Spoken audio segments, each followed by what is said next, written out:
प्रशासन बहुत देर से जागा है, नींद से बहुत देर से जागा है, क्योंकि अब कार्रवाई का दिखावा किया जा रहा है। अगर ये पहले किया गया होता तो जो 3 छात्र थे बच गए होते आज।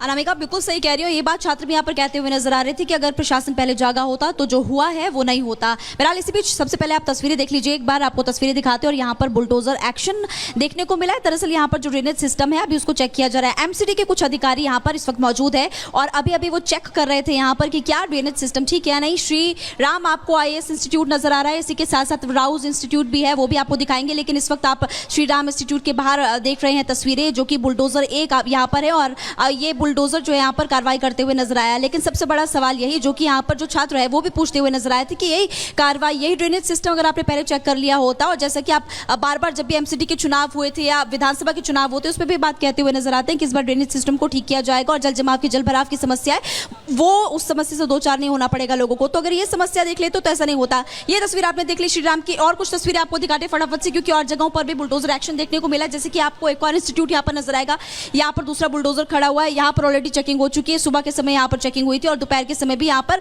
एक और बुलडोजर खड़ा है, वो भी इसी तरह से ड्रेनेज सिस्टम को चेक करते हुए नजर आया था। जूम करके जरा तस्वीरें दिखाइएगा और देखिए यहाँ पर फिलहाल पाइप्स जो है वो आपको निकली हुई नजर आएगी। और अब जो एमसीडी के अधिकारी है, जब इतना बड़ा यह हादसा हो गया, इतनी बड़ी लापरवाही के दौरान यहाँ पर 3 छात्रों की मौत हो गई, अब यहाँ पर प्रशासन जागते हुए नजर आ रहा है, इसलिए लगातार सवाल यहाँ पर खड़े हो रहे हैं। ये तस्वीरें आपने देख ली, थोड़ा और अगर आगे की ओर आ पाएंगे, यहाँ पर पुलिस प्रशासन भी आपको मुस्तैद नजर आएगा, क्योंकि उस वाली तरफ अगर आप देखेंगे तो छात्र जो है प्रदर्शन करते हुए नजर आ रहे हैं। तीसरी जेसीबी है यहाँ पर, और तीसरी जेसीबी आपको जो नजर आ रही है इसके पीछे भी आपको नजर आएगा कि यहाँ पर भी ड्रेनेज सिस्टम को चेक किया गया है। एमसीडी की गाड़ी भी आपको यहाँ पर मुस्तैद नजर आ रही है ताकि इस मलबे को बाद में हटा करके इस गाड़ी में डाला जाए। तो ये तस्वीरें इस वक्त आपको लगातार हम दिखा रहे हैं। आप देखिए राउज IAS स्टडी सर्कल, ये वही सर्कल की तस्वीरें आपको दिखा रहे हैं जिसमें 3 छात्रों की मौत हो गई। सुबह यहाँ पर रैपिड एक्शन फोर्स की टीम तैनात थी, वो अंदर गई थी। LG विनय कुमार सक्सेना यहाँ पर पहुंचे थे, उन्होंने जो छात्र हैं उनको आश्वासन भी दिया कि आपकी बात सुनी जाएगी और जो भी दोषी है उसको बख्शा नहीं जाएगा, उस पर कड़ी से कड़ी कार्रवाई होने वाली है। तो ओवरऑल तस्वीर इस वक्त ये हम आपको दिखा रहे हैं और इसके बाहर भी फिलहाल एक्शन देखने को मिला। अगर उस वाली तरफ को आप देखेंगे तो छात्र वहाँ पर प्रदर्शन कर रहे हैं। अनामिका, और छात्रों की साफ तौर पर मांगे, जिन छात्रों की मौत हुई है उनके परिवार वालों में से किसी एक सदस्य को सरकारी नौकरी दी जाए। इसके अलावा पहले सुबह के समय हम सुन रहे थे 1 करोड़ का मुआवजे की मांग कर रहे थे, लेकिन अब 2 करोड़ की मुआवजे की मांग करते हुए छात्र नजर आ रहे हैं। हालांकि इनका साफ तौर पर कहना है कि एमसीडी का कोई भी अधिकारी, कोई मेयर या बड़ा ऑफिशियल अभी तक यहाँ पर नहीं पहुंचा, इसी वजह से छात्र काफी ज्यादा गुस्से में भी है। हालांकि LG यहाँ पर पहुंचे थे और सामने आ रही थी। महिमा, ये भी बताइएगा कि अभी भी विरोध प्रदर्शन जारी है क्या?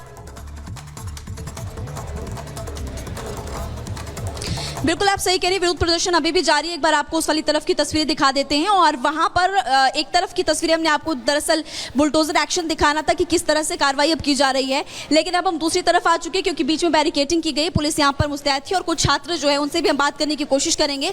और छात्रों की संख्या लगातार बढ़ती जा रही। सुबह के समय छात्र कम थे, आपने देखा भी होगा तस्वीरों में, क्योंकि सुबह से आप भी लगातार हैं, और अब जो छात्रों की संख्या लगातार बढ़ती जा रही है, इनसे हम जानेंगे कि आखिर इनकी मांग क्या है और वो प्रदर्शन पर क्यों बैठे हुए हैं।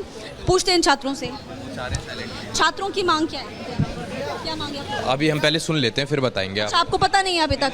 पहले हम आप लोग अभी जस्ट आए तो इसलिए अभी थोड़ा सा पहले पता करके उसके बाद बताते हैं। ठीक है, तो ये लोग अभी फिलहाल यहाँ पर आए, जो लोग सुबह से यहाँ पर हैं उनसे भी हम बात करेंगे, क्योंकि कुछ छात्र ऐसे हैं जो सुबह से यहाँ पर लगातार डटे हुए हैं। उनसे हम जान लेते हैं कि आखिर उनकी मांग क्या है। क्या है आप लोगों की मांग? हमारी मांग जुडिशियल इंक्वायरी है और ट्रांसपेरेंसी है। जहां पे दिल्ली पुलिस ने एमसीडी को नोटिस भेजा है, दिल्ली पुलिस ने अपनी ओर से कार्रवाई शुरू कर दी है। दिल्ली पुलिस ने एमसीडी को नोटिस भेजा है। राजेंद्र नगर हादसे के बाद एमसीडी को नोटिस भेजा गया है। करोल बाग में एमसीडी का ऑफिस है, वहां सर्व करके आए हैं। देखिए जिस तरीके से जो ऑफिस है एमसीडी का, वहां पे नोटिस सर्व कर दिया गया, यानी कि पूरे हादसे के बाद अब जो पुलिस है वो एक्टिव हो गई है। एमसीडी को नोटिस भेजा गया है। तमाम लापरवाही, तमाम जो यहां पर कारगुजारियां है एमसीडी की, उसको लेकर के अब पुलिस की ओर से एक्शन तेज हो गया है। जहां पर पूरे हादसे को लेकर अब दिल्ली पुलिस ने एमसीडी से जवाब मांगा है, नोटिस सर्व किया है। और बताना होगा एमसीडी को कि आखिर जिस तरीके से एक्ट किया गया, जल निकासी को लेकर तमाम स्टूडेंट्स ने शिकायत की, स्थानीय लोगों ने शिकायत की, उस पर क्या कार्रवाई की गई। और अब यहाँ पे देखिए सीधे रुक करते जतिन का प्रगति। बिल्कुल, जतिन हमारे साथ जुड़ गए हैं। जतिन, अब एमसीडी को नोटिस भेज दिया गया है और पुलिस प्रशासन भी एक्शन मोड में नजर आ रहा है। आज बिल्कुल देखिए करोल बाग में एमसीडी का दफ्तर है, वहां पर दिल्ली पुलिस की टीम अब से कुछ देर पहले पहुंची है और एमसीडी को नोटिस सर्व किया है। और ये जरूरत इसलिए लगी है कि एमसीडी की परमिशन लेटर जो कि 2 साल पहले उसी एक तरीके से राजेंद्र नगर के कोचिंग इंस्टीट्यूट को दिया था, उसके अंदर क्या कुछ चीजें लिखी गई थी उसको वेरीफाई करना है, ग्राउंड पेपर वर्क कंडक्ट करना है। लेकिन तस्वीरें एमसीडी आज सुबह से ही लगातार कार्रवाई कर रही है। उस बेसमेंट की तस्वीर भी मैं आपको दिखाने की कोशिश करूंगा जहां पर आज एमसीडी द्वारा कार्रवाई की गई और एक बड़े इंस्टीट्यूट का जो बेसमेंट के अंदर एक क्लासेस चल रही थी उसको कहीं ना कहीं सील किया है। मेरे विजय को मैं कहूंगा थोड़ा अंदर आएंगे तो आप देख पाएंगे, ये दृष्टि विजन है, इसके अंदर जो बेसमेंट है यहाँ पर तमाम जो क्लासेस चल रही थी उनको पूरे तरीके से सील किया गया है। और वो तस्वीरें भी मैं आपको दिखाऊंगा जो सरकारी एडमिनिस्ट्रेशन द्वारा सील जो है वो किया गया है। आप ये देखिए, ये बेसमेंट के अंदर कुछ अलग अलग 5 क्लासेस चल रही थी, 5 क्लासेस के अंदर 8 बैच चलते थे, उस पर अब एडमिनिस्ट्रेशन ने कार्रवाई किया। आप ये देखेंगे जो सरकारी सील जो होती है वो यहाँ पर लगाई गई है। सिर्फ एक नहीं बल्कि इस पूरे बेसमेंट में जितने भी अलग अलग सेक्शंस थे, क्लासेस थे, उनको इसी तरीके से सील किया गया है। आप ये देखिएगा यहाँ पर जो एक लोहे का गेट आप देख रहे हैं इसको पूरे तरीके से सील किया गया है। ये एक और शटर आप यहाँ पर बंद देख रहे हैं, इसको पूरे तरीके से सील किया गया है। और मेरे विजय अगर आपको तस्वीर दिखाएंगे तो आप समझ पाएंगे कि कैसे जो यहाँ पर अलग अलग क्लासरूम के नाम से जो नंबर्स हैं वो भी आपको यहाँ पर डले हुए हैं। लेकिन बेसमेंट के अंदर क्या तस्वीर है वो आप देखेंगे तो आप देखेंगे कि बिजली के तार आपको बेसमेंट के अंदर साफ तौर पर नजर आएंगे। अगर सोचिए कि कोई इमरजेंसी स्थिति यहाँ पर होगी, किसी भी तरीके का स्पार्क होगा तो कैसा होगा। देखिए जहां पर बच्चों की क्लासेस चलती थी वहां की तस्वीर क्या, आप ये देखिए बिजली का बहुत बड़ा पैनल आपको यहां पर नजर आ जाएगा। मान लीजिए अगर कोई शॉर्ट सर्किट यहां पर होता है तो क्या स्थिति रहेगी और जो क्लासेस बेसमेंट में चल रही थी वो किस तरीके से बाहर निकलेंगे। और मल्टीपल आपको बिजली के पूरे पैनल आप लाइन से देखेंगे इस तरीके से आपको नजर आ जाएंगे। यही सबसे बड़ा कारण है कि क्लासरूम बेसमेंट के अंदर जो क्लासेस चल रही हैं उसको लेकर एडमिनिस्ट्रेशन कार्रवाई कर रहा है। और मेरे विजय देखेंगे इस तरीके से जितनी भी बेसमेंट में क्लासेस इसको सील किया गया है। बच्चों की बात आपने सुनी, बच्चे साफ तौर पर बता रहे हैं कि एक समय पे तकरीबन 700 से 800 बच्चे यहां पर पढ़ते थे। तो आप सोचिए बेसमेंट जहां पर अभी हम मौजूद है, ह्यूमिडिटी इतनी ज्यादा है, वहां पर इस तरीके से क्लासेस चलती हैं। दूसरी तरफ बिजली के इतने बड़े बड़े पैनल्स, अगर कोई दुर्घटना होगी तो कैसे बच्चों को बाहर निकाला जाएगा। इस तरीके से बच्चों की क्लासेस। कोई स्वर्णकार क्या ये नहीं है? पीएम विश्वकर्मा और मुख्यमंत्री विश्वकर्मा श्रम सम्मान योजना के साथ जुड़े हुए, माटी कला बोर्ड से जुड़े हुए इन सभी कार्यों को जो आज केंद्र और राज्य सरकारें चला रही हैं, क्या इसके साथ ओबीसी का रोजगार नहीं जुड़ा हुआ है? आप याद करिए समाजवादी पार्टी की सरकार का समय 2015 और 16 का समय, जब उत्तर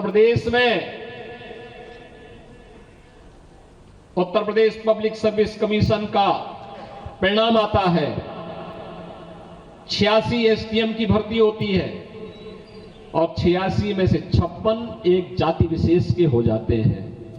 क्या ये ओबीसी के हितों पर कुठाराघात नहीं था? बहनों और भाइयों, क्यों लोग उसमें मौन हो जाते हैं? क्यों नहीं बोलते हैं? उत्तर प्रदेश में पिछले 6 वर्षों में हम लोग 7 वर्षों में हम लोगों ने 6.5 लाख भर्ती की है। और मैं कहता हूं दावे के साथ, इन भर्तियों में ओबीसी समाज की 7 ओबीसी और एससी समाज की 60% भर्ती हुई है, 60% से अधिक भर्ती हुई है। 69,000 शिक्षकों की भर्ती पर लोग प्रश्न खड़ा करते हैं। 69,000 नहीं, हम लोगों ने 1,25,000 भर्ती बेसिक शिक्षा परिषद में शिक्षकों की और 69,000 जिन शिक्षकों की भर्ती के बारे में प्रश्न खड़ा किया जाता है, ये समाजवादी पार्टी के वही मोहरे हैं जो लोग 86 में से 56 एक ही परिवार और एक ही जाति विशेष के लोगों को भरने का काम किए थे। वे लोग आज प्रश्न खड़ा करते हैं 69,000 शिक्षकों की भर्ती में। बहनों और भाइयों, अगर केवल 27% ओबीसी के आरक्षण के हिसाब से भर्ती होती तो भर्ती होती 18,200, लेकिन भर्ती कितनी हुई? 31,500। 31,500। उन्हें इस बात की चिंता है कि ओबीसी समाज अपनी बुद्धि से, अपने बल से, अपने पौरुष और पराक्रम से इतनी अधिक सीटें क्यों प्राप्त कर गया, और इसलिए इसे विवादित करना है, इसके लिए उन्हें बदनाम करना है, इसके लिए तमाम षड्यंत्र करने, इसके लिए तमाम प्रकार की साजिशें रची जाती हैं। मैं पूछना चाहता हूं, पश्चिमी उत्तर प्रदेश हो या पूर्वी उत्तर प्रदेश, 2006 में भारतीय जनता पार्टी के एक विधायक कृष्णानंद राय की हत्या हुई थी गाजीपुर जनपद में, और गाजीपुर जनपद के साथ के उस हत्याकांड में कृष्णानंद राय के साथ मरने वाले लोग कौन थे? उनके साथ, उनकी सुरक्षा के साथ जुड़े हुए जो लोग थे, उनमें एक रमेश पटेल थे। क्या ये ओबीसी समाज से नहीं थे क्या? इनके साथ एक रमेश यादव भी थे, क्या वे ओबीसी समाज से नहीं थे क्या? ऐसे ही तमाम अन्य लोग थे, कोई सम यादव भी थे, क्या ओबीसी समाज से नहीं थे क्या? यानी भारतीय जनता पार्टी के साथ हो गए तो इसका मतलब उन्हें आप ओबीसी में नहीं गिनेंगे। मैं पूछना चाहता हूं, राजूपाल की हत्या प्रयागराज में जिस माफिया ने की थी, क्या ये राजूपाल ओबीसी समाज से नहीं थे क्या? उमेश पाल, क्या ये ओबीसी समाज से नहीं थे क्या? फिर इन माफियाओं को गले से लगाने वाले लोग कौन थे? और समाजवादी पार्टी के लोग इन माफियाओं को गले से लगा करके प्रदेश में अराजकता और गुंडागिर्दी और दंगों की आग में प्रदेश को झोंकने का कार्य जो की थी, उस समय ये पीडीए के लोग कहां थे?